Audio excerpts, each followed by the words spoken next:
Good morning. I just finished a nice conversation with my sister on the phone. Hello, Mary. You threatened to watch my videos, and so you're a woman of your word. I know you're going to. So I need to keep it clean.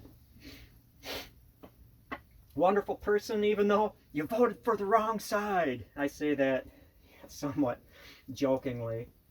But you're still my sister. Some things supersede politics. I'm sitting in front of all these rounds.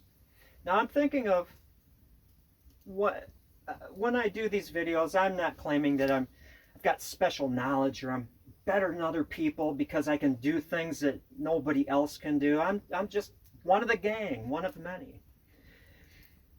Old timers. We all have old timers in our history. And I look at the old timers in my family with respect. I can go back just one generation to my parents. Grew up on farms in Wisconsin, so they understood the value of hard work. When I go think of my dad, however, a clever guy, I'll never be as smart as him. We were very different people. I think that the reason I didn't drive him absolutely insane was he was amused by me. If I was to tell him, hey, Dad, I'm cutting rounds off this hard tree with a handsaw, and then I'm going to split it with a dumb little cheap hatchet and a 3-pound sledge, he would say, why don't you use a chainsaw and a maul? I understand that. Well, I didn't. I want to believe that I am as tough as somebody way back when they didn't have chainsaws and mauls. They just had stupid little hatchets and a 3-pound sledge. Another good quality of ash. It splits like a dream. If I go back another generation to my grandparents, Fairy Boringer. Yes, my grandma's name was Fairy. And then Elizabeth Riggs and Ardif, background Wales. My grandpa, Eladio Valdivinas, who would definitely not call me nuts for cutting with a handsaw and splitting with a dumb little hatchet with a hammer. He understood the value of hard work.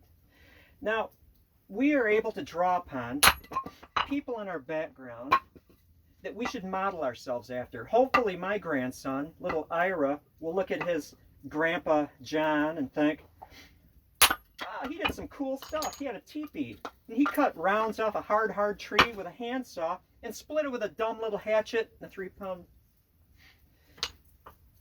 sledgehammer just because. Didn't use a chainsaw. Hand tools all the way, baby cakes. Well, let me get into some detail here. Now, on my dad's side, there were people that came from Wales. And he told me he remembered visiting their home that they used to sit around, chain smoke, and bitch about the British in their native tongue, Welsh, Cymraeg. I think that's pretty cool. The story goes that they were kicked out of Wales because they were fighting for Welsh independence. They came here, sit around in their house, chain smoking and bitching about the British. My grandpa Hi, Eladio, native Mexican. I'm not going to get into the story of the whys.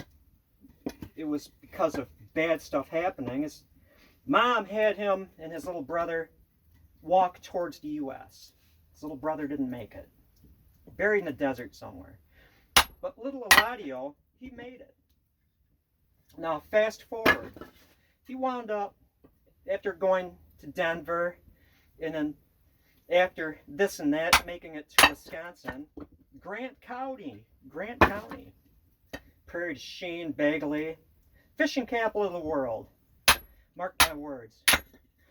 He was an individual that in some ways was unlike the other individuals. He was a native Mexican in a land of those white people. But the thing about him, working on the railroads, working hard, being a farmer, building fences in his 80s, hand digging graves with his wife, make ends meet. You know, I've never seen him when he was alive without a smile. This fellow taught himself how to read and write. I have his typewriter.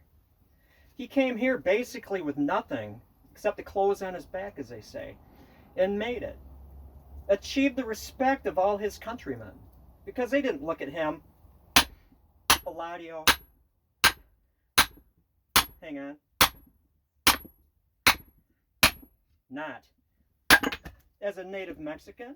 They looked upon him as a damn hard worker, an honest guy with integrity that made his way in a foreign land, a stranger in a strange world.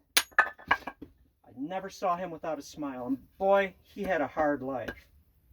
He was a tough little guy. One of my impressions of him was, besides always having a smile, and never asking for handouts, but rather, what can I do to make my way in this world? I remember that railroad cap that he always wore. He didn't discover shorts until he was in, I believe, his late 80s or 90s. Johnny, you know what? These shorts are great. Because he always wore overalls. Because he was a worker. Where am I going with this? Just, that's what I want to be. The kind of person that doesn't ask for stuff for free, that values hard work, that values cutting trees with the handsaw, splitting them with a dumb little hatchet and a 3-pound sledge. Being able to quote Chief Dan George and Little Big Man, always endeavor to persevere. Do not blame others for your misfortune or your lack of success. Look inward. That to me is the spirit of old timers, which is being lost in these modern times.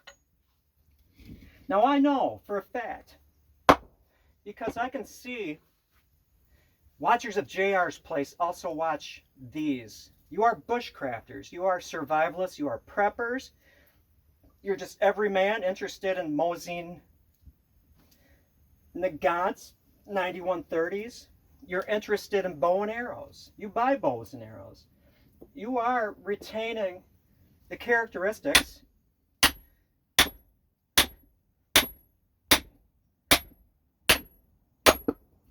of what we believe is the spirit of the United States of America. That's why I've got an American flag up there. You know what we should strive for? I'm going to cut this short because I'm sure I'm irritating some people by splitting this hardwood I cut with a handsaw, and I'm splitting it with a stupid little hatchet and a 3-pound sledge. So your assignment, my friends, is to become one of those old timers for your progeny, for your kids, for your grandkids, for your great-grandkids.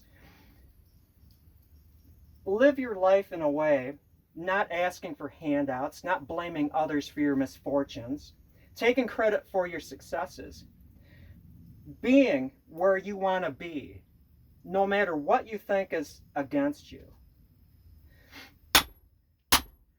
So someday, your grandkids, great-grandkids, no matter what happens, will be sitting in their teepees under the American flag, or the flag of your country, because I know there's people from other places watching this. So someday, your great-great-grandkids will tell stories on YouTube about you, about how you made it so you were in your teepee splitting wood, or wherever you want to be. The mountains of Alaska, fishing Idaho, traveling the world, owning your own business, being where you want to be because of your own mind, your own hands, your own skills, your own everything. We're going to lose a great deal if we rely on Walmart to deliver your firewood, to deliver your food, to never know what it tastes like to eat venison, or eat a squirrel, or eat a fish that you caught